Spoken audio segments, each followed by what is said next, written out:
Good morning, everybody. I'm here at the gym. I don't even know if I'm allowed to be, so I'm not going to tell you where I'm at, but I just did want to go over something that was really important. Sometimes nuggets come to mind, so you'll get these short videos, but I just want to take about 5 minutes to go over debunking the scale with you, right? So today I weighed in at like 125.8, something like that. I've weighed 124 at the beginning of the summer, and throughout my whole entire journey, I think I mentioned in video number 1 that I've weighed between 115 to 171 with the birth of my kids, right? I don't think the 171 pounds on my 5'2" frame is necessarily the healthiest choice for me, and it does stress my organs, and I didn't know what I know now back then, right? So we're just going to eliminate pregnancy because we've gone over the fact that I was sick. But now that I know better, right? So here's the deal.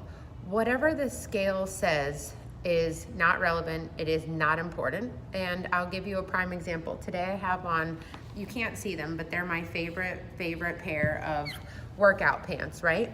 And I told you 125.8 is what I weigh today. Now these pants fit me at 130, which I was on or about this time last summer. And they also fit me at like 120 pounds, which I was whenever I bought them, right? I realize they're stretchy and they're forgiving, so they're not the best gauge, but I want you to think about a pair of denim jeans, right? So you're gonna put those suckers on every now and again, and that's gonna be your test for the way your clothes fit, right? So you don't wanna go by what the number on the scale says, because I just told you that these pants fit me at all of the within a 10-pound range of my actual weight, right?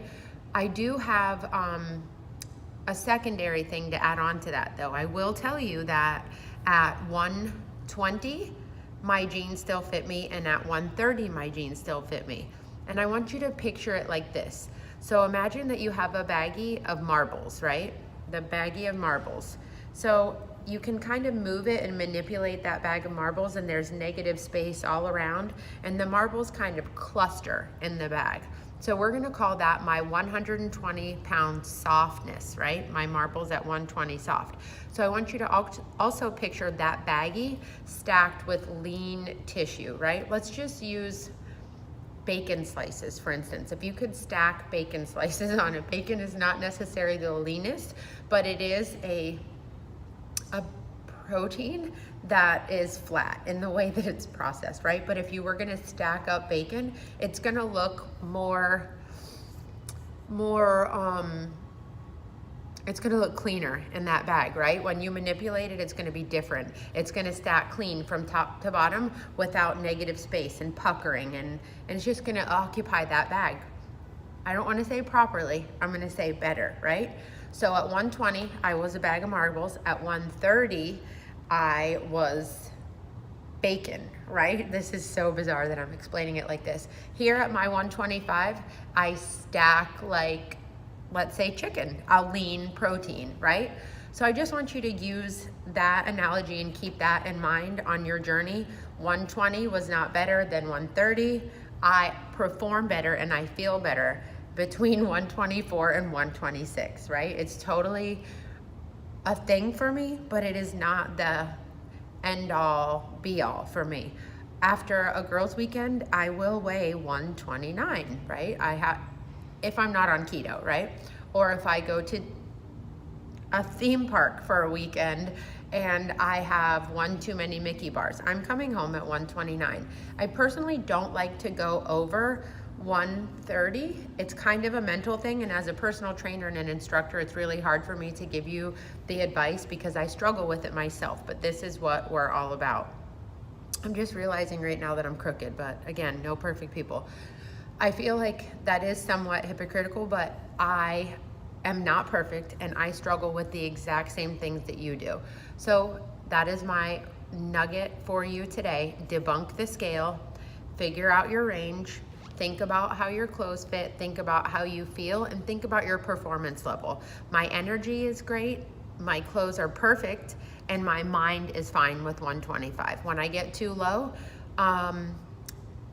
my husband can see it in my face and he's like, no, no, no, no, no. But that's a whole story for another time. I don't think a skinny face is always the worst thing if your guts are healthy, but that's another video.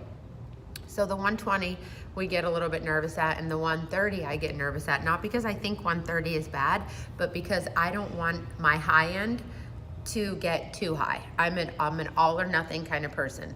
So if I fall off the fit wagon, I could potentially spiral to 140. And we've already talked about I'm 5'2", and I just don't want my top level to, I don't want to open the top.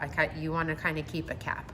I hope all of this makes sense to you. I hope you're having a wonderful day. Please pardon my crooked video. I have to order a tripod and we're just going to learn all of this stuff together. And again, I'm preaching to the choir here because the same things that I talk to you about are things that I struggle with myself.